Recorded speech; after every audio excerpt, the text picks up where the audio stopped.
Forensic psychiatry का video है, लेकिन वीडियो एक स्टोरी से स्टार्ट करता हूँ। स्टोरी है एक आदमी की जिसका नाम है सूरज। अब ये सूरज क्या करता है कि अपने नेबर का, अपने आस पड़ोस वाले का मर्डर कर देता है।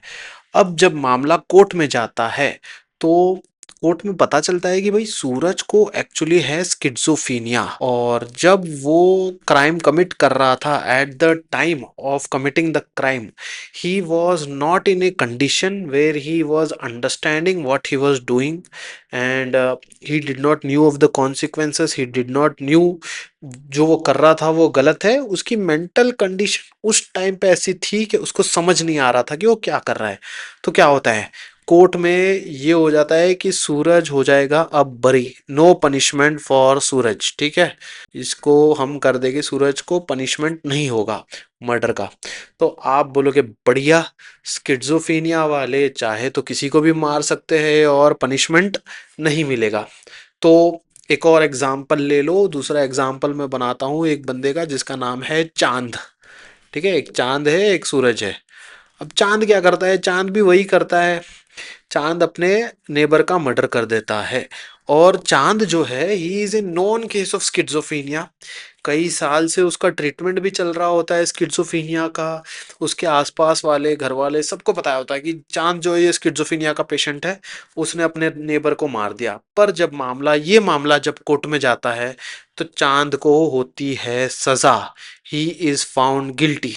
अब ये कंफ्यूजिंग है कि भाई इसको भी स्किज़ोफ्रेनिया है, पर एक को सजा मिल रही है एक को सजा नहीं मिल रही है।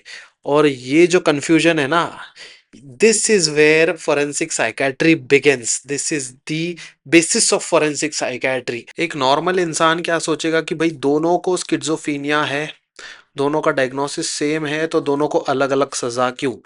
बात डायग्नोसिस की है ही नहीं। ठीक है, it is not about the diagnosis, what it is about is a single line, it is about that whether the person at the time of the crime or the act, was he knowing what he was doing, was his knowing or understanding the nature of crime which he was performing। ठीक है, court ये नहीं देखती कि इसको schizophrenia है या इसको डिप्रेशन है। कोर्ट सिर्फ एक ही चीज देखती है कि जब क्राइम हुआ तब उस इंसान को एबिलिटी थी क्या कि जो क्राइम है उसको, he knew the nature, he knew the consequences of it, he knew that what am I doing is wrong. उसको उस चीज का नॉलेज था या नहीं था। सो अब यहाँ पे जाओगे सूरज और चांद का जो एग्जाम्पल वापस से लेके, तो भाई सेम, दोनों को सेम बीमारी है, दोनों को स्किज़ोफ्रेनिया है, दोनों को स्किज़ोफ्रेनिया है, दोनों को सेम बीमारी है, दोनों ने सेम एक्ट किया है, same diagnosis same act. One is not guilty, one is guilty, because it all depends on the state of mind at the time of committing the crime. This person, even though he is a schizophrenic, he may be in a state of mind where he is understanding what he is doing. तो ये जो सारा खेल है, ये सारा खेल है फोरेंसिक साइकेट्री का। और आज इसी खेल को अपने बेसिक से समझते हैं, एकदम सिंपल तरीके से समझते हैं। तो let's start this lecture of forensic psychiatry. मैंने लेक्चर ऐसे डिज़ाइन किया है कि आपको कॉन्सेप्चुअली भी समझ में आएगा और इवन आपको आपके एग्जाम्स के लिए भी समझ में आएगा। So welcome to pursuit of medicine, and today we are going to conceptually understand this topic of forensic psychiatry. तो भाई स्टार्ट करते हैं। पहला क्वेश्चन तो यही आएगा कि ये फोरेंसिक साइकेट्री है क्या चीज़, व्हाट इज़ फोरेंसिक साइकेट्री। तो भाई सिंपल लैंग्वेज में forensic psychiatry is nothing but the knowledge of psychiatry plus law is forensic psychiatry. तो इसको थोड़ा सा फॉर्मल टर्म्स में अगर बोले तो now it becomes the application of knowledge of psychiatry for justice और for legal procedures is forensic psychiatry. अब बात आती है मेंटल इलनेस की। तो मेंटल इल जो पीपल होते हैं उनको सबसे पहले बोला जाता था लुनैटिक। ठीक है, काफ़ी ब्रिटिशर्स के टाइम पे बहुत पहले इनको जो फर्स्ट जो टर्म कॉइन किया गया दैट वाज लुनैटिक्स।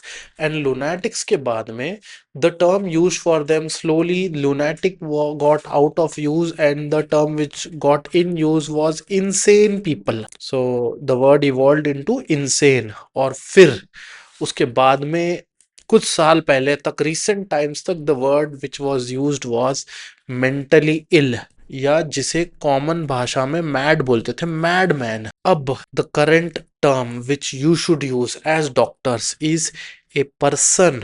ये इंपॉर्टेंट है कि आपको हमेशा पर्सन बोलना है, ठीक है, पर्सन ऑफ अनसाउंड माइंड, या फिर इन, और उससे भी ज्यादा बेटर है एक term which is person with mental illness. तो person with mental illness is a more specific and more appropriate term, because he is a person who has got his own goals, his own identity, he has his own personality, he is just suffering from mental illness. That mental illness not is not a part of his identity. तो एक mentally ill person नहीं बोलना चाहिए, person suffering from mental illness या person with a mental illness ये बोलना चाहिए। person पे फोकस अभी शिफ्ट हुआ है।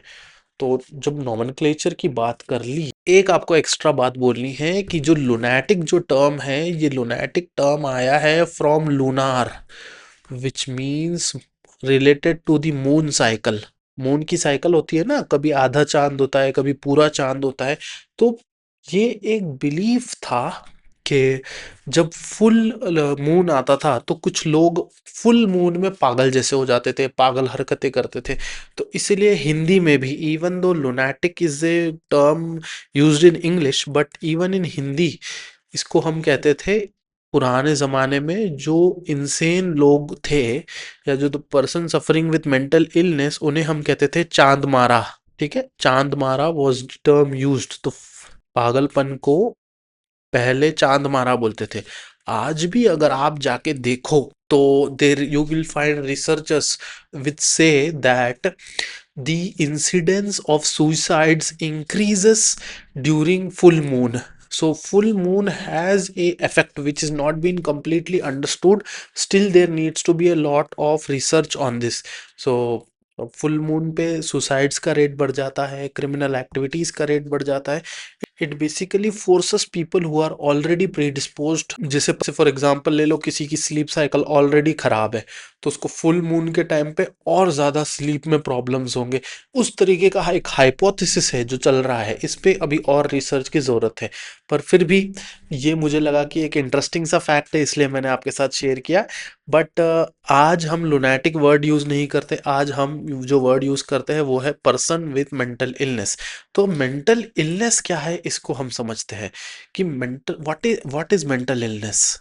मेंटल इलनेस के डेफिनेशन तो कई सारे हैं, पर इंडियन पर्सपेक्टिव में अभी इंडिया के लीगल फ्रेमवर्क में जो डेफिनेशन दिया गया है, that is given by mental health care act 2017। अब मेंटल हेल्थ केयर एक्ट 2017 क्या बोलता है, तो मैं आपको स्क्रीन पे दिखाता हूँ। This is the definition of mental illness which is given. You can pause the screen and you can look at the definition.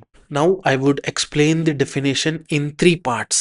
The first part is this, that it is not mental retardation. तो कभी भी ये याद रखना है आपको कि mental retardation जो है, सब नॉर्मल इंटेलिजेंस, किसी का इंटेलिजेंस डेवलप नहीं होना, फॉर एग्जाम्पल कंजेनाइटल हाइपोथायरॉयड हो गया, डाउन सिंड्रोम हो गया, all of this do not come by default under mental illness. ठीक है, they are not a part of mental illness. Mental retardation में सुपर एडेड मेंटल इलनेस हो सकती है। For example people who are suffering with down syndrome, they may be predisposed to developing depression later.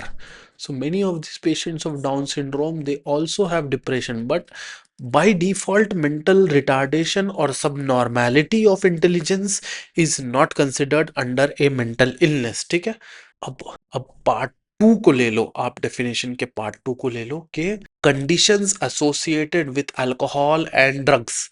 तो part two के अंदर आता है abuse of alcohol, abuse of drugs, या फिर gambling, behavioural addictions like gambling addictions. ये सारे जो एडिक्ट्स होते हैं, ठीक है, पहले के ज़माने में ड्रग एडिक्ट को भी एक क्रिमिनल माना जाता था सोसाइटी से, आज ड्रग एडिक्ट को एक पर्सन विथ मेंटल इलनेस माना जाता है। ठीक है, it is a treatable condition. We say the drug addiction is a treatable condition, he is not to be treated like a criminal. अब एक पर्सन है who is who is acutely intoxicated by drugs. It can be alcohol also. So that person who is acutely intoxicated by alcohol is not given the definition of mentally ill. ठीक है? He has to be dependent on the drugs and he has to have a addiction of the drugs. अब जो definition का जो पहला part है, जो सबसे बड़ा पार्ट है, इसको हम समझते हैं. इसको समझना इतना इजी नहीं है, तो सब समझो कि ये एक पर्सन का दिमाग है. मैंने ड्रॉ ब्रेन किया है, but I do not mean the brain, I mean the mind. ठीक है, the brain and the mind are two different things. So let's say that this is the person's mind. What does the person's mind have? The person's mind is going to have thoughts. What does anybody's mind have? It has thoughts, it has moods, it has perceptions. Perception का मतलब है आप external environment को आप कैसे perceive कर रहे हो, कैसे उसको समझ रहे हो external environment को. It has got orientation. Every mind is oriented.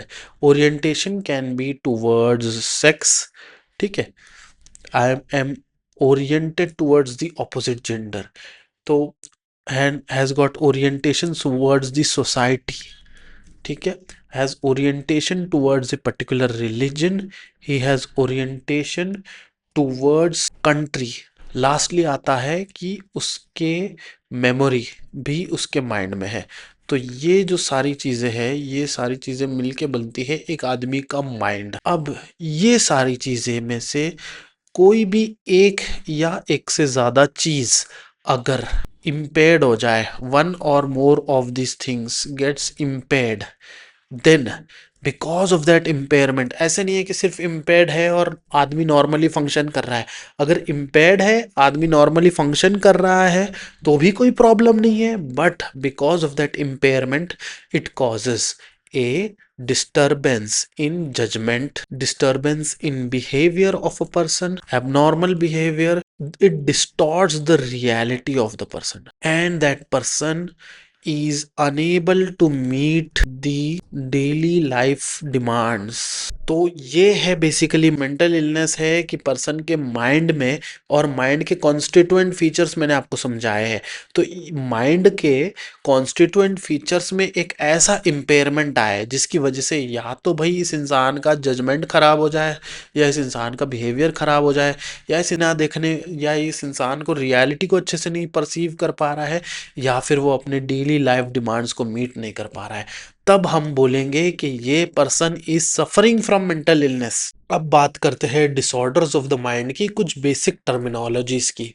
तो एक बेसिक जो क्वेश्चन जो एमबीबीएस के स्टूडेंट्स को वाइवा में पूछते हैं या एमसीक्यूज में उनको कंफ्यूज करने के लिए पूछा जाता है, is that they like to play between the words what is hallucination, what is illusion, what is delusion and what is delirium. तो ये वर्ड्स के बीच का अंतर समझना, डिफरेंस समझना बहुत इंपॉर्टेंट है.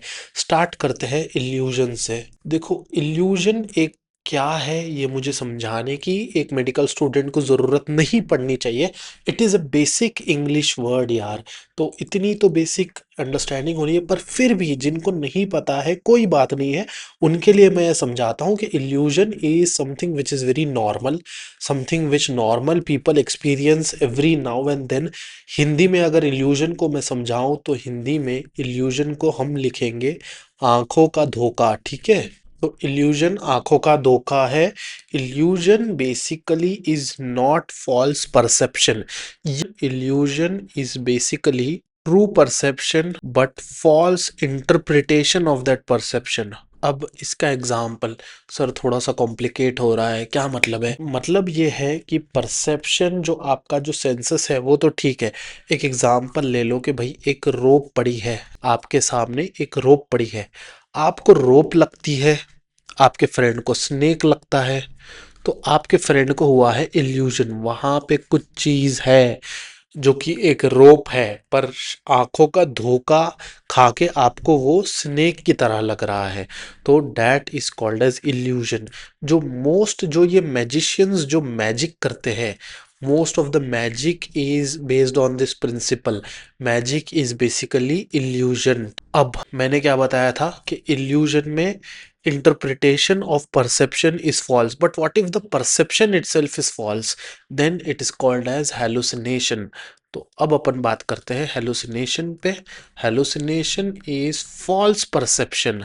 फॉल्स परसेप्शन का क्या मतलब होता है भाई? फॉल्स परसेप्शन का मतलब यह है कि स्टिमुलस के बिगर आप कोई चीज परसीव कर रहे हो.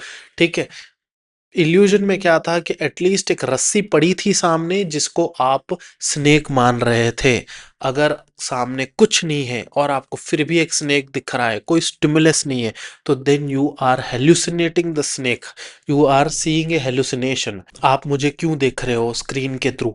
क्योंकि स्क्रीन से लाइट आपके आईज पे पड़ रही है. That I light from your eyes is then going to the visual center of the brain and then you are seeing my image. But me, without coming on the screen, अगर मैं आपको ऐसे ही दिख रहा हूँ, then it is becomes a visual hallucinations. So just like I have explained visual hallucinations, there are many different types of hallucinations. तो hallucinations can be visual, they can be auditory, जहाँ पे आपको वॉइसेस सुनाई दे रही है, या तो आपको कुछ आवाज़ सुनाई दे रही है, कुछ नॉइस सुनाई दे रहा है. Olfactory, where you are smelling something which is not there. It can be gustatory, or it can be tactile. Hallucinations are called as formications. Generally tactile hallucinations ऐसे होते हैं कि आदमी को ऐसे लग रहा है कि मेरे हाथ पाँव पे, मेरी बॉडी पे ants are walking, some bugs are walking, and this is very common in cocaine. Okay, so cocaine causes tactile hallucination is something very important. You cannot miss to forget this. ठीक है. Tactile hallucinations, cocaine, very high yield for examinations like to test this point. अब आते हैं something called as delusion पे. Delusion क्या है? Delusion is a disorder of thought, not a disorder of perception. अभी thought is affected, it is the disorder of thought. वही जो hallucination था, hallucination was a disorder of perception. आप कुछ perceive कर रहे हो. ठीक है. आपको कुछ दिख रहा है, आपको कुछ सुनाई दे रहा है, एक सेंस ऑब्जेक्ट इन्वॉल्व था आपका. कोई या तो सीइंग का सेंस, या तो नोज का सेंस, या तो कान का सेंस, कोई एक सेंस ऑर्गन इन्वॉल्व था हेलुसिनेशन में. डिल्यूजन में involve is the mind and the thoughts. Delusion का एग्जैक्ट डेफिनेशन क्या है? डिल्यूजन का exact definition is false and firm belief into something that is not a fact, and that belief happens even after the proof is given. कि भाई अगर कोई चीज़ मैं मानता हूँ, सपोज मैं मानता हूँ कि उड़ने वाले घोड़े होते, आप मुझे प्रूफ देंगे, आप मुझे समझाओगे कि भाई उड़ने वाले घोड़े नहीं होते, फिर भी मैं मान रहा हूँ कि उड़ने वाले घोड़े, सारा प्रूफ देने के बाद में मैं मान रहा हूँ कि उड़ने वाले घोड़े, तो I M living in A delusion. ठीक है.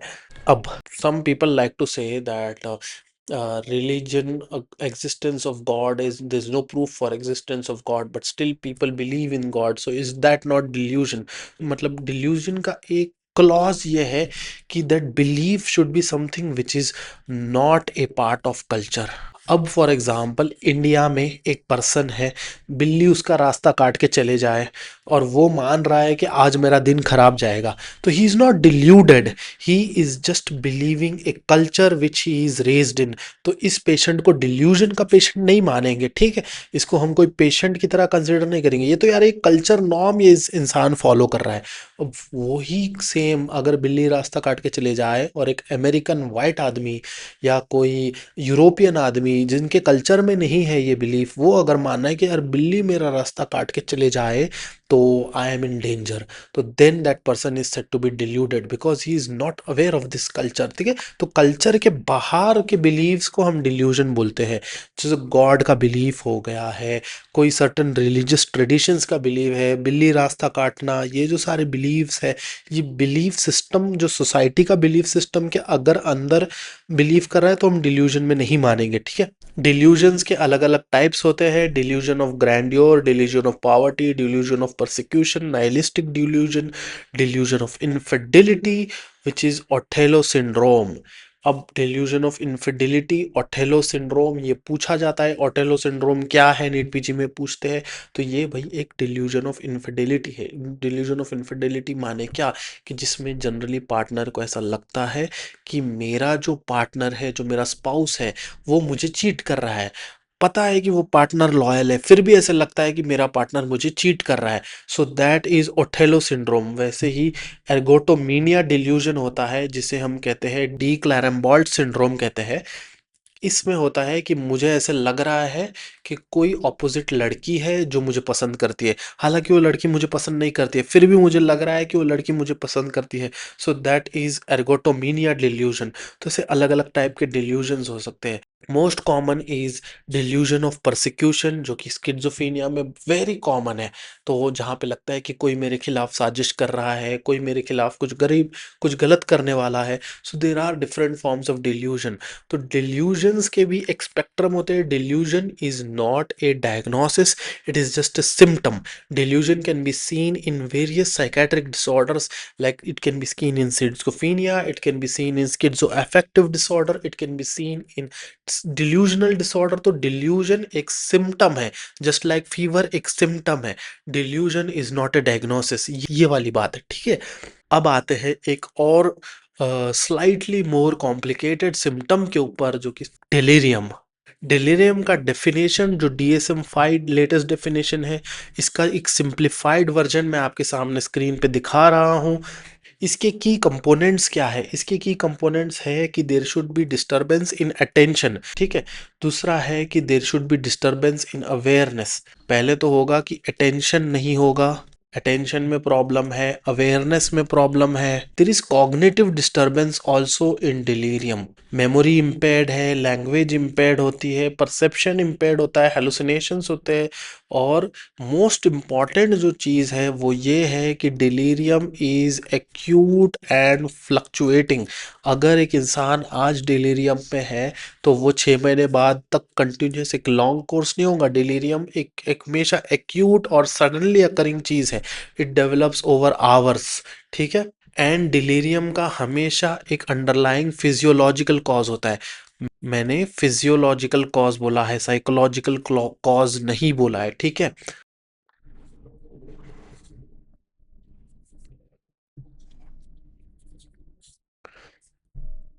अंडरलाइंग फिजियोलॉजिकल कॉज क्या हो सकता है? अंडरलाइंग फिजियोलॉजिकल कॉज होता है कि इन्फेक्शन। भाई इन्फेक्शन इतना है, एक पेशेंट को इतना सेप्सिस में है, इतना इन्फेक्टेड है कि भाई he state of mind is that his mind is in delirium. He does not have memory, he does not have attention, he does not have awareness, he doesn't know what he is doing because of that infection. And this is acute, it is not chronic. It can be in hypoxia, it can be in metabolic disturbances, it can be in drug intoxication as well as drug withdrawal। ये बहुत important है, because alcohol withdrawal में होता है, जिसको something we called famously delirium tremens, ठीक है। It can be due to toxins also, ठीक है। तो कोई ना कोई फिजियोलॉजिकल कॉज होता है हमेशा डिलीरियम का। या तो टॉक्सिन है, या तो इन्फेक्शन है, या तो ड्रग इंटॉक्सिकेशन है, जिसकी वजह से दिमाग ना तो कॉग्निटिव काम कर पा रहा है, ना तो मेमोरी है, ना तो समझ पा रहा है कि क्या चल रहा है, और कोई अवेयरनेस नहीं है, कोई अटेंशन नहीं है। तो अभी ये है कि भाई अगर एक इंसान डिलीरियम में है तो कानून ये मानता है कि डिलीरियम में किया हुआ कोई भी crime is not a crime, ठीक है। अगर एक डिलीरियम का पेशेंट किसी को भी जाके अगर होमिसाइड कर दे in the state of delirium, so he is not culpable for that crime, because उसको पता ही नहीं है वो क्या कर रहा है, ना तो उसके पास अटेंशन है, ना अवेयरनेस है, ना ही has that understanding in that particular state. तो इसलिए ये चीज़ काफ़ी इंपॉर्टेंट है। तो alcoholics who are in delirium tremens, if they commit a crime while they are in the delirium tremens, remember it is while they are in the delirium tremens, they are not considered guilty। Basically students delusion और delirium में confuse हो जाते हैं। Basic ये है कि delusion is a false belief. आदमी को कॉग्निटिवली आदमी सही है, आदमी सब सही सोच रहा है, सही तरीके से फंक्शन कर रहा है, बस उसके दिमाग में एक कुछ फॉल्स बिलीफ है। ये फॉल्स बिलीफ ये हो सकता है कि मेरी वाइफ मेरे पे चीट कर रही है या कोई मेरे खिलाफ साजिश कर रहा है, but other than that false belief which he has, everything else is normal. वही delirium is a much more complicated thing, ठीक है। डिलीरियम का all components of mind are affected in delirium. एक तरीके से बोला जाए तो उस इंसान पे ना अटेंशन बचता है, ना अवेयरनेस है, ना कोई डिसीजन लेने की कैपेसिटी है, ना वो इंसान समझ रहा है कि वो क्या कर रहा है, ना वो इंसान कोई चीज़ को, कोई स्टिमुलस जो आप प्रोवाइड कर रहे हो उसको भी परसीव करने की उस इंसान में ताकत नहीं है। तो delirium is a very complicated state, delusion is just false belief. तो ये आप समझो। अब आते हैं वीडियो के लास्ट पार्ट में, कुछ छोटी छोटी टॉपिक बची है। फॉर एग्जाम्पल टॉपिक बचा है कि what is a feigned insanity versus true insanity, या fake mental illness versus true mental illness का फर्क पूछा जाता है एग्जाम्स में। काफी इंपॉर्टेंट क्वेश्चन है ये। फिंज्ड इंसैनिटी का सबसे सिंपलेस्ट अगर मैं डेफिनेशन बताऊं तो एक्टिंग करना इंसैनिटी की, या फॉल्स इंसैनिटी को हम कहते हैं फिंज्ड इंसैनिटी, या फैब्रिकेटेड इंसैनिटी भी यूज़ किया जाता है। तो ये टर्म्स याद रखने हैं आपको, फिंज्ड, फॉल्स, फैब्रिकेटेड इंसैनिटी। फिंज्ड इंसैनिटी और ट्रू इंसैनिटी में क्या फ़र्क है? अब फिंज्ड इंसैनिटी और ट्रू इंसैनिटी का मैंने टेबल बनाया है नोटबुक एलएम से, एग्ज़ाम में कई बार आता है तो एक बार इसको समझ लेते हैं। कभी भी ट्रू इंसैनिटी जो होती है, that occurs, that generally has a gradual onset, and finged insanity has a sudden onset, abrupt onset। Motive true insanity का नहीं होता है, फिंज्ड इंसैनिटी में हमेशा एक मोटिव होता है, and that motive is generally escaping some punishment. Symptoms, false insanity के सिम्टम्स हमेशा इरेगुलर होते, एग्जैजरेटेड होते हैं, और किसी भी एक पर्टिकुलर डिसऑर्डर में फिट नहीं बैठते। वो ही क्या होता है कि ट्रू इंसैनिटी के सिम्टम्स हमेशा एक पर्टिकुलर आप डायग्नोसिस आप दे पाते हो। फेशियल एक्सप्रेशन यहाँ पे फॉल्स इंसैनिटी में हमेशा चेंज होता है। और अगर आप इंसोमिनिया देखो, एक्सर्शन देखो, तो एक truly insane person he can withstand hunger, he can survive for days without sleep, whereas a person who is faking insanity, he needs sleep and he needs food time to time। साइकोसिस में क्या होता है कि the need for sleep decreases, and their hunger and feelings of hunger also decrease many times when in status of acute psychosis। Personal hygiene generally truly insane जो people होते हैं उन्होंने at later stages personal hygiene नहीं बचती है। Another thing is that a truly insane person does not mind frequent examinations। This might seem paradoxical, but a false person who is faking insanity, he may avoid regular examinations, repeat examinations, because he has this fear inside him, which is the fear of getting detected। अब कुछ acts की बात करते हैं। What are the legal acts? Indian lunacy act जो कि आया था साल 1912 में, ब्रिटिशर्स के टाइम पे, जब लूनेटिक्स बोला जाता था, तब इंडियन लूनेसी एक्ट आया था।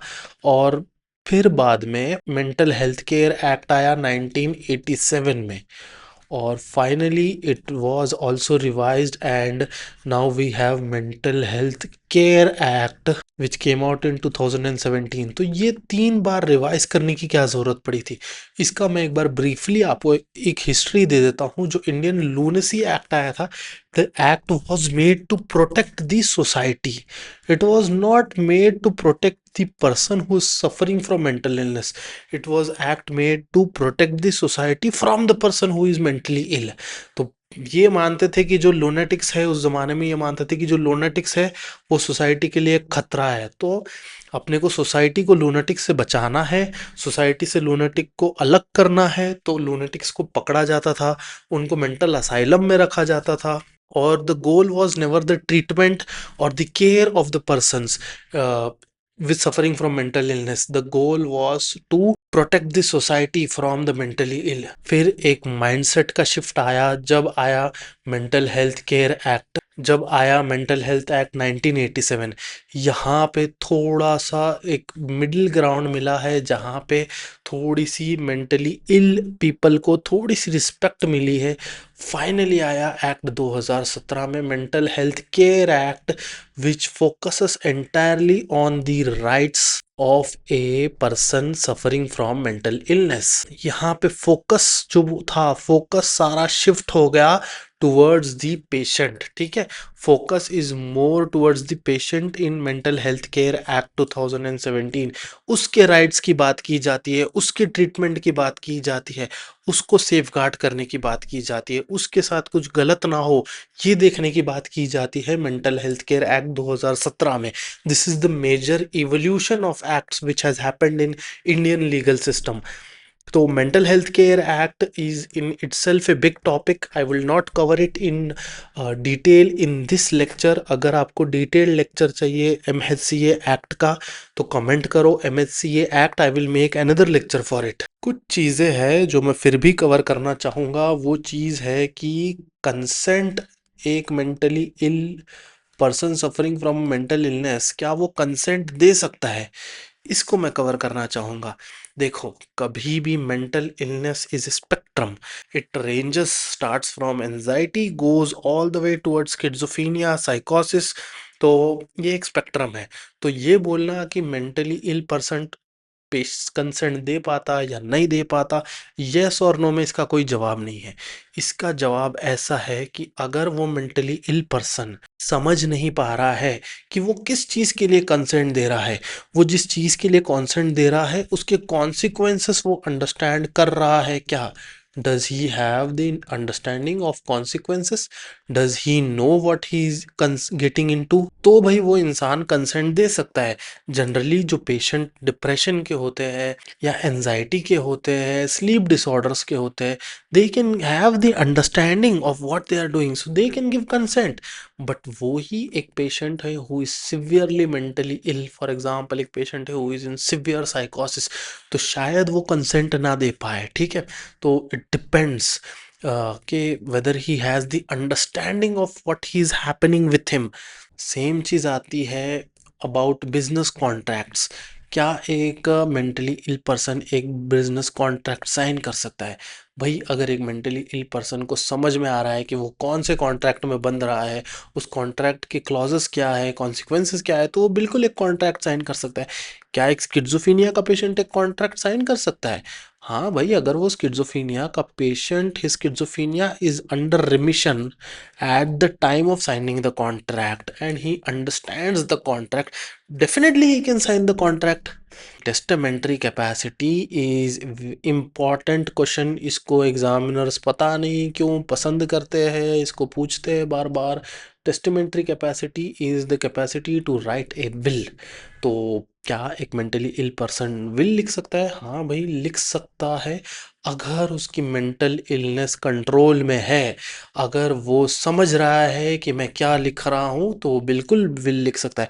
एक पेशेंट एक्यूट साइकोसिस का पेशेंट विल नहीं लिख सकता। ठीक है, एक schizophrenia patient whose schizophrenia is poorly controlled, who schizophrenia is at a very later stage, that he cannot write a will. But a patient who is maybe, let's say, suffering from mild depression, take a mild depressive disorder, he can definitely write a will.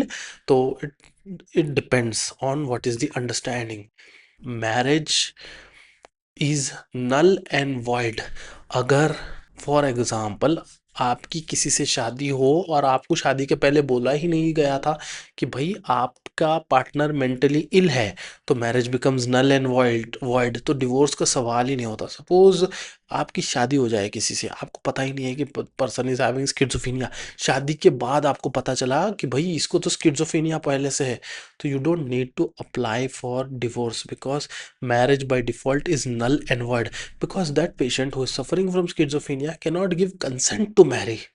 ठीक है, she does not know what she is getting into, so the marriage itself is null and void. And of one thing is, it is a ground for divorce. Mental illness is a ground for divorce plea. Generally mentally ill जो people होते हैं, they can not adopt and they can not generally be in a role of guardianship, ठीक है। Guardianship इनको नहीं दी जाती है mentally ill people को।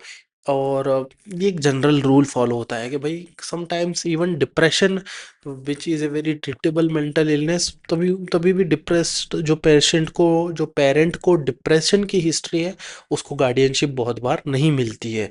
अगेन ये डिसीजन टू डिसीजन काफ़ी वेरी करता है, बट द फंडा जो है, फंडा ये है कि क्या उसे कॉन्सिक्वेंसेस पता है, क्या उसे पता है what he is doing. If he knows what he is getting into, then yes he can do that. अब आते हैं क्रिमिनल रिस्पॉन्सिबिलिटी मैकनॉटिन्स रूल पे। McNaughton's rule is very important, ठीक है। मैकनॉटिन्स रूल कहाँ से इवॉल्व हुआ? ये इवॉल्व हुआ 1843 में, जब डैनियल मैकनॉटिन कल के एक पैरानॉइड स्किज़ोफ्रेनिक था। उसने पीएम रॉबर्ट पील को शूट करने की कोशिश की और मिस्टेकनली उसके सेक्रेटरी को शूट कर दिया। और ही प्लेड फॉर इंसैनिटी, और because he was insane he was found not guilty. तो मैकनॉटिन्स रूल बोलता क्या है? मैकनॉटिन्स रूल बोलता है कि nothing is an offence which is done by a person who at the time of doing it by the reason of unsoundness of mind is incapable of knowing the nature of the act, that the act is wrong and then the act is contrary to the law। मतलब कि अगर कोई इंसान अपने mental illness के कारण कोई ऐसी चीज कर बैठता है जिसका उसे पता ही नहीं है कि मैं क्या कर बैठ रहा हूँ, मैं जो कर रहा हूँ वो गलत है, मैं जो कर रहा हूँ वो कानून के खिलाफ है, मैं जो कर रहा हूँ उसके कॉन्सिक्वेंसेस क्या हो गए, उसको अगर ये सब पता नहीं है तो फिर वो इंसान ने कुछ गलत नहीं किया है, लीगली आप उसको सज़ा नहीं दे सकते हो। तो फिर क्या हुआ था कि इस कानून का बहुत लोगों ने फ़ायदा उठाना चालू कर दिया था वेस्टर्न लीगल सिस्टम में। तो ये कानून को थोड़ा सा मॉडिफाई किया गया। तो फिर मैकनॉटिन्स रूल के बाद में धीरे धीरे डुर्रम्स रूल आया, कर्रेंस रूल आया, and American law institute test ALI test आया। तो these are asked a lot in NEET PG। I don't know, they are the legal tests, historical legal test of other country, they are not historical legal test of our country, but still they are asked। पहली पहली बात तो ये historical है, दूसरी बात ये है कि they are of other country, then but still they like to confuse the students, so they keep asking this in the exam. तो थोड़ा सा आपको इसको बट्टिफाई करके, थोड़ा सा समझ के, थोड़ा सा बट्टिफाई करके सीखना पड़ेगा ये सारे रूल्स को। बट इंडियन कानून क्या बोलता है? इंडिया का कानून मैकनॉटिन्स रूल को थोड़ा सा मॉडिफाई करता है और फिर ये बोलता है, ये जो मैंने बताया था ये बोलता है इंडियन कानून BNS सेक्शन 22। आपके लिए I feel for a student अगर इतना पता हो तो ठीक है भाई, पर फिर भी एग्ज़ाम के लिए आपको ये सारे रूल्स याद करने पड़ेंगे, specially for NEET PG। Lastly एक चीज़ है which is the doctrine of diminished responsibility या डॉक्ट्रीन ऑफ पार्शियल रिस्पॉन्सिबिलिटी। ये बोलती है कि अपने बंदे को बाइज्जत बरी नहीं करना है, ना उसको पूरी सज़ा देना है, उसको कुछ तो अंडरस्टैंडिंग होंगी। तो जितनी उसको अंडरस्टैंडिंग है अबाउट द एक्ट, उसको उतना पनिशमेंट दो। मतलब कि अगर किसी नॉर्मल इंसान को, एक एग्जांपल लेता हूँ रफ एग्जांपल, कि अगर 10 साल की इम्प्रिजनमेंट किसी नॉर्मल इंसान को एक क्राइम करने पे दी जाए, तो मेंटल इल पर्सन अगर वो क्राइम करता है, पहले तो देखा जाएगा कि वो कितना मेंटली इल है, कितना समझ सकता है कॉन्सिक्वेंसेस को, और फिर उसको जो सज़ा दी जाए वो शायद 5 साल की हो, शायद 2 साल की हो, शायद 7 साल की हो। तो this is called as doctrine of partial responsibility और doctrine of diminished responsibility. Lastly एक चीज़ मैं करना चाहूँगा ड्रंकननेस वर्सेस डिलीरियम की। अगर एक पर्सन अल्कोहल ड्रिंक करता है और अल्कोहल ड्रिंक करने के बाद में एक होमिसाइड या कोई भी क्राइम कमिट करता है, तो he is liable for punishment. वही एक पर्सन अल्कोहल के विड्रॉवल में डिलीरियम में चले जाता है और फिर अगर क्राइम करता है तो he is not liable for punishment. Why? Because the person is in delirium, he does not know what he is doing। But drunkenness में judgement is impaired, but judgment has somewhat still present till a certain degree, and the person has drunken, which is itself, he knows that after drinking my judgment is going to be impaired and I may commit something, but still he has drinken.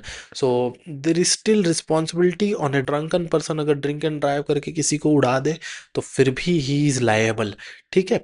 तो responsibility उसकी आती है drunken person की। Very delirium है, अगर एक patient को delirium है और वो डिलीरियम में किसी को मार देता है तो ही इज नॉट कल्पेबल। तो that was our quick video on forensic psychiatry except MHCA act.